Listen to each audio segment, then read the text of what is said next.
前幾日去咗吳君如細佬吳君祥開嘅普拉提館做 Pilates，一入到去覺得個環境好有空間感啦，同埋面向海㗎，成個感覺好溫馨。一班志趣相投嘅好朋友一齊做運動呢，係一件好熱血嘅事啊！有時會諗咩為之係好朋友呢？成日黐埋一齊？我覺得就唔需要嘅。我認為當你落難嘅時候，朋友會幫助到你，就係好朋友。但係我另外一位好朋友就話，當佢遇到問題嘅時候，佢淨係會依靠自己或者屋企人，從來都冇諗過要揾朋友。呢下我覺得佢嘅層次比我高。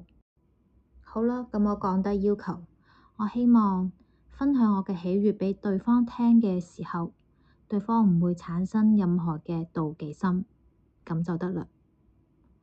唔知呢個點你哋揾到未呢？